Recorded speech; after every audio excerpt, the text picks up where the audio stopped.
So the BMW X5, it is one of the pioneers of the mid-size luxury SUV segment, gaining a reputation for its sportiness and excellent practicality. That reputation pretty much continues with this facelifted 4th generation model. Pero bago natin simulan ng review na ito, meron kayong dapat malaman about this BMW X5 along with the 3 Series Touring and an X3.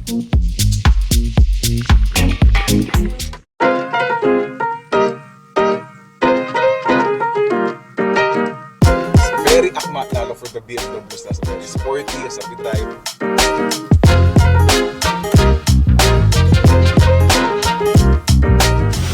Rap! Size reference. Pag kinakaangat na hindi mo kakayanin mo. May sandok yan.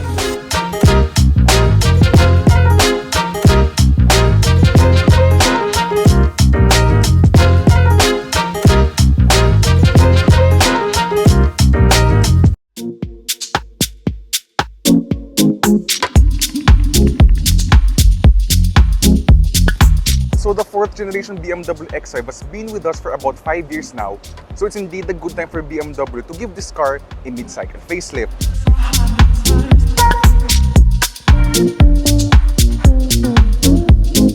So you have here a new design for the LED headlights.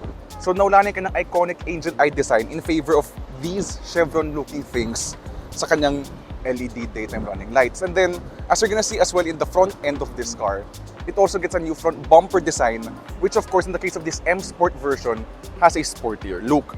Then syempre, in the M Sport as well, nawalayan ka ng black body cladding in favor of body-colored ones. And then, you're gonna see here as well, nice 21-inch wheels, which inside those wheels, by the way, are M Sport brakes with the signature blue calipers of these types of brakes.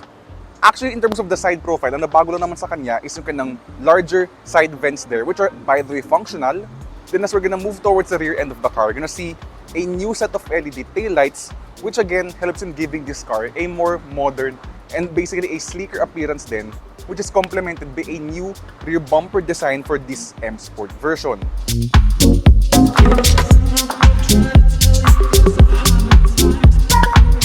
Lastly, one detail that I want to highlight with the new X5 is the turn signal situation, because as you're gonna see, it's kind of like the Mazda turn signals because meron siyang pulsating effect as you're gonna see with the lighting situation niya. So yeah, BMW's own take on the turn signals here.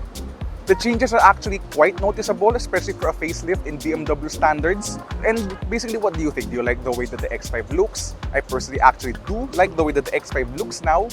But kayong bahala, it's a subjective matter naman ng styling about a car.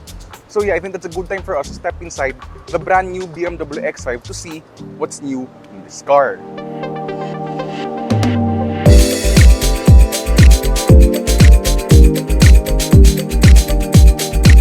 So what you get here basically in the new X5, you have a leatherette dash here, a Sensatec leather dash being the M Sport version. There's also Sensatec leather here on top of the door, so there's really no plastic that's present on the top layers of the vehicle. Even if you're gonna go down here, the plastics are actually the plush type, so even the center console here sa sides is lined with that Sensatec leather finish. So again, very premium interior, especially for a car that's pretty much worth 8.9 million pesos.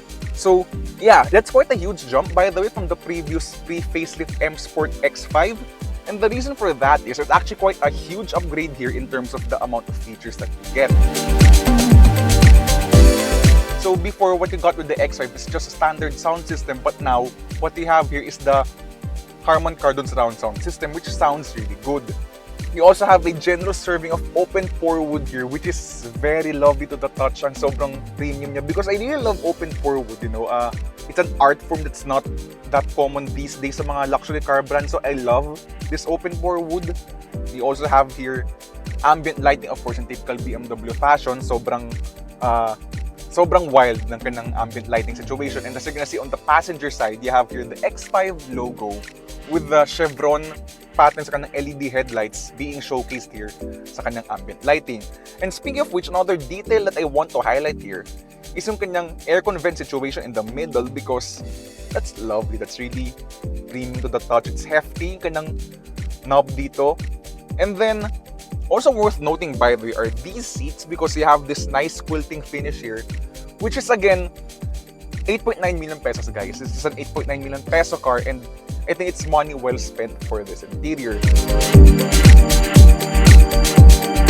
Let's now go to the iDrive 8.5, and as you're gonna see here, as you've been familiar naman with cars with iDrive 8 and like the i4 M50, which also got iDrive 8.5, you now have here a home button that's readily available all the time sa kanang touchscreen. But personally, I always prefer using the iDrive controller because again, as you're gonna witness sa mga reviews ko palagi, it's less distracting to use the controller since you have tactile feedback to let you know where the cursor is going. And then, personally for me, itong iDrive 8.5, I've come to realize na yung layout ng kanyang menus are kind of skewed talaga towards the touchscreen operation. But perhaps for me, the biggest gripe I have with iDrive 8 and 8.5 is the fact na, yun nga, wala ka ng physical controls for the climate settings and therefore, you have to operate that through the touchscreen. Also worth mentioning before I forget, by the way, is that iDrive 8.5 in the Philippines also introduces what you call BMW Connected Drive. So, as a reminder from my i4 M50 review, BMW Connected Drive basically introduces a smartphone app for your iPhone or Android na you can connect your phone to the car, basically control some of the features while you're in the house, or, you know, check the vehicle status, the charging status if you have an electric BMW.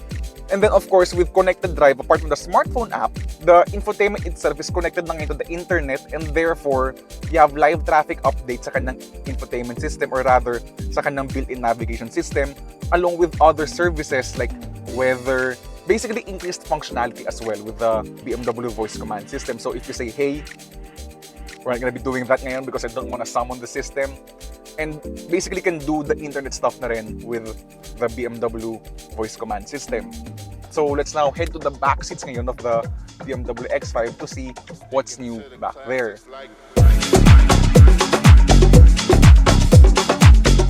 So we're here in the back ngayon of the BMW X5, and for the facelift, by the way, as mentioned nga kanina, there's more features here na ngayon with the X5. So before with the M Sport version, you only had 3-zone climate control, but now you have here 4-zone because here in the second row, there's basically 2 different zones for the rear passengers. Then you of course have 2 USB-C charging ports here at the back, along with, since you have 4-zone climate control, by the way, you also have aircon vents here on the car's B pillars. You also have your rear sunshades, by the way. Yeah. Yun nga lang, minor gripe, since this car is 8.9 million pesos na rin, let's nitpick a bit. Sa Porsche Cayenne, if you're gonna see my review of the Cayenne, the window shades are power operated in that car, but here it's manual. Actually, more pro pa nga na manual siya because it's one thing that's less to break compared to a power operated sunshade like in the Porsche Cayenne. Then, you also have here another USB-C port, which also includes a provision here for a phone or rather an iPad mount for your kids if they want to have this BMW accessory na talagang bespokely built talaga for the iPad and the car's interior design. So, of course, you have here your usual center armrest with an additional storage area here and probably one of the world's most over-engineered cup holders in here. And then, being a mid-size 2-row luxury SUV, this of course has plenty of room here at the back. So, legroom here is generous, and so is headroom. And being a wide car na rin, you can definitely fit here 3 adults nang hindi nagagawa in terms of shoulder room. So, the X5 is basically a nice car for both the front occupants as well as the rear occupants. So, let's talk about na rin the trunk space of the BMW X5, which compared to its rivals like the Mercedes-Benz GLE, the Porsche Cayenne, the Audi Q7, it's actually pretty good yung kanyang trunk space because apart from having this large opening, which by the way in typical BMW X5 fashion is a split tailgate, you also have there a large underfloor storage because after all, this is a BMW and therefore you don't need a spare tire because this comes with run-flat tires. And then yeah, that's basically the practicality part dealt with. Let's talk about na ngayon, finally, the car's engine. Powering all versions of the BMW X5 is a familiar 3-liter straight-six turbo diesel engine. New for this facelift, however, is the addition of 48-volt mild hybrid electrification, which makes the engine more powerful, yet more efficient than the pre-facelift X5. Additionally, since we're driving the M Sport version, this vehicle comes with M adaptive suspension, along with more powerful M Sport brakes. But even if we go for the base X5 business, that version's already inherently sporty to drive. So as for the driving experience of the BMW X5, for the facelift, as mentioned, this car got a 48-volt mild hybrid system for its 3-liter inline-6 diesel. What that provides is increased response because the electric motor somewhat fills in the gaps of the turbocharged diesel engine. So let's say for example, when you're gonna overtake or accelerate, mas may response ka na ngayon because that electric motor of the mild hybrid system is sort of providing boost while all of the systems react pa to your throttle input. So it becomes very instant and at the same time very linear despite having a turbo sa kanang diesel engine. And with that in mind, let's put the car in sport mode. The diesel engine sounds meatier ngayon. Let's put the car in manual.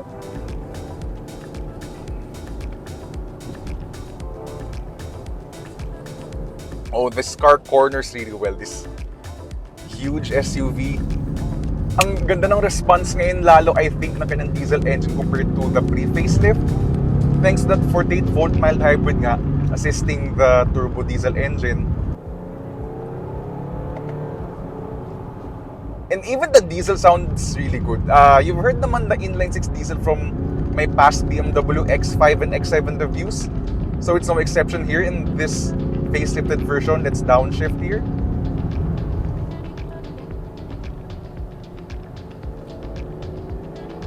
Corner exit. Woohoo! Even the paddle shifters are responding really well to their inputs and the car corners really flat.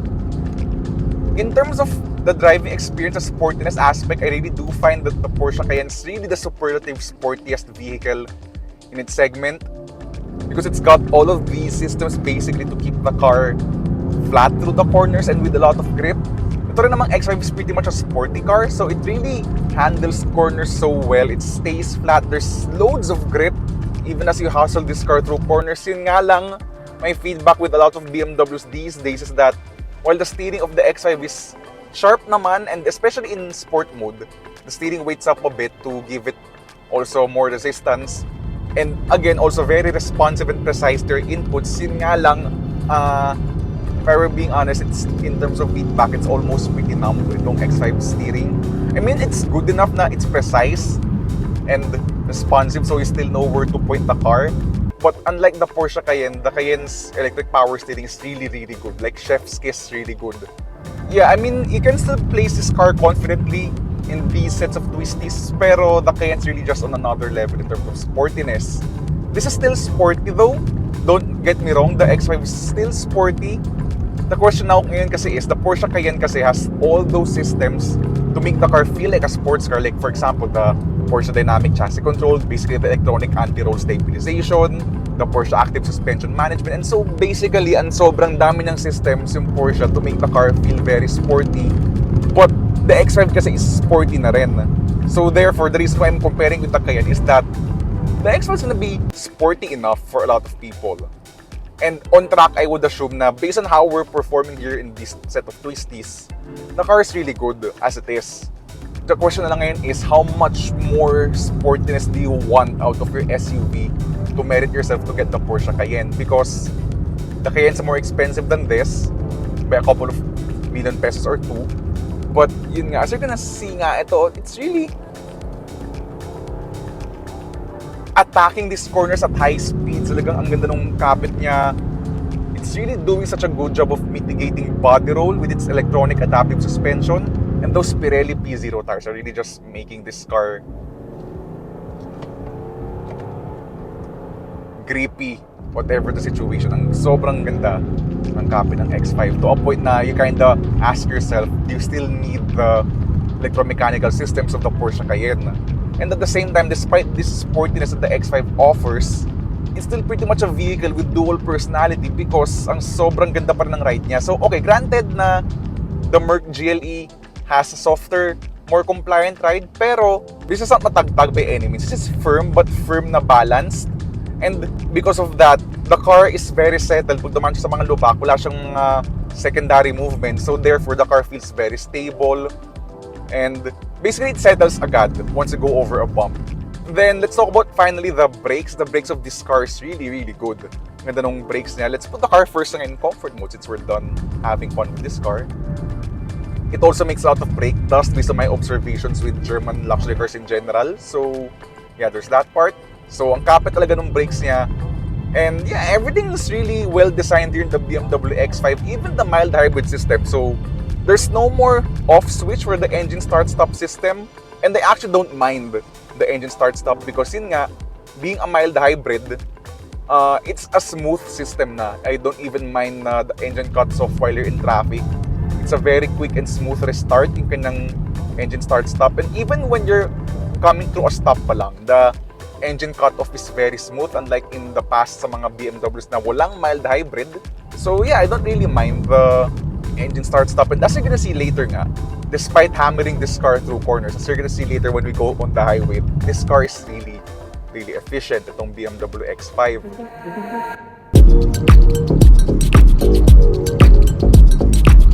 So out here on the highway with the BMW X5, of course, unsurprisingly again, as usual with the German luxury cars, sobrang ganda ng kanyang refinement levels and kanyang stability and rigidity levels. And so therefore, this is a very relaxing SUV to drive on long distances. The Autobahn has no speed limit, and so pagdating sa Pilipinas, these German cars are pretty much over-engineered in terms of their refinement and stability. So yung ating 100 kph speed limit, sobrang maning-mani lang sa mga German luxury cars. And so, the adaptive suspension deals really well with bumps. Ang ganda nung absorption niya. I do think that the Mercedes-Benz GLE offers a better ride, pero this X5 M Sport kasi offers a better balance for me in terms of the firmness because it's able to be sporty as you've seen kanina, yet at the same time, very comfortable on highways. And yun nga, though it's firmer nga than the GLE, yung tuning ng kanyang suspension, ang resulta nun is this floats a lot less when you're going through undulation. So wala ka ng mga rocking vertical motions. It's really stable, and therefore, ang sobrang settled palagi ng kanyang ride at hindi siya don't take a while before the body settles after absorbing that bump. Other stuff to highlight as well as yung kanyang efficiency. So, as mentioned, this is a 3-liter straight-six turbo diesel which now comes with a 48-volt mild hybrid system, and it's really paying dividends actually in terms of the fuel economy. So, sa totoo lang actually, if you're gonna watch my review of the pre-facelift X5 na M Sport din actually, that already had excellent fuel economy figures, and especially even more na ngayon that it's a mild hybrid. So based on a trip computer, as I have had this car for a couple of days now, this car is doing 14.2 kilometers per liter. How is that for a mid-size SUV with so much power, with so much torque, and with such a nice sounding straight-six diesel engine? Actually, you know what?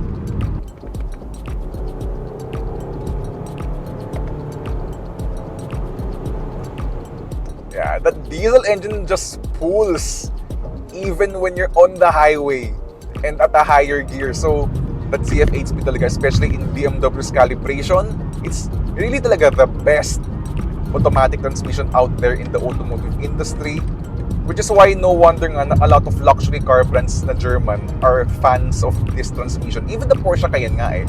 So finally, let's talk about the car's advanced driver assistance systems. And it's really something that's worth highlighting with BMWs these days because kung mapapansin nyo, sa mga dati kong BMW reviews, they really have no advanced driver assistance systems at all. But now in 2024, at least in the X5 M Sport, what you have is finally automatic emergency braking, lane departure warning, lane keeping assist, of course the adaptive matrix LED headlights.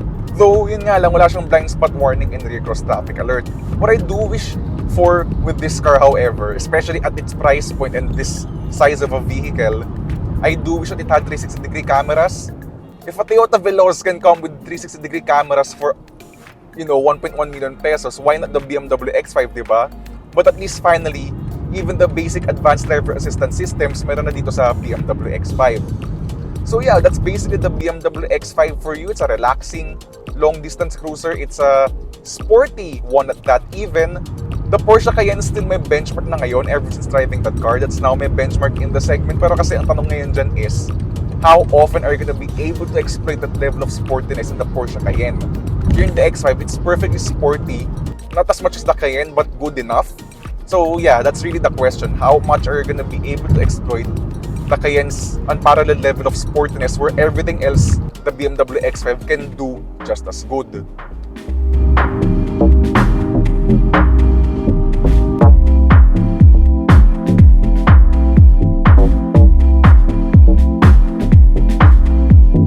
So this BMW X5 M Sport that we drove here starts at a little under 8.9 million pesos. But if that's a bit too expensive for you, you can get the X5 Business for a little under 6 million pesos. The BMW X5 continues to combine sportiness along with excellent practicality. But thanks to this mid-cycle facelift, the X5 has gotten a lot more luxurious as well as packing more tech features. In fact, even the base X5 Business has more features than the pre-facelift M Sport version.